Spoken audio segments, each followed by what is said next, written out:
Let's go. Let's go. Come on. Hey. Come on. Yeah, she just wants to play.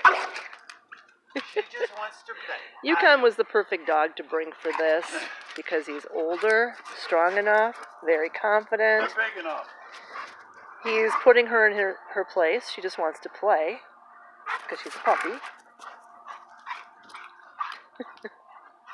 And Yukon's like, on my terms, which is awesome because that's what she needs. Yes, girl. Yukon, that's right. And yes, Yukon just came to me. Yukon loves me almost as much as Mike now. He's probably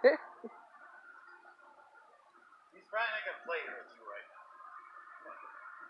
now. Yukon is so nice and confident, and But this all is you want to do perfect. is play. She's a good girl. She just needs a lot of work. And strong, strong pack leaders. She's not going to do well in a house where other dogs are going to be coming in. She would be fine in a pack in a home as long as those dogs were strong and confident like Yukon. But if another dog comes as a visitor to the house, it's not going to go well because she's a guard dog. That's her job.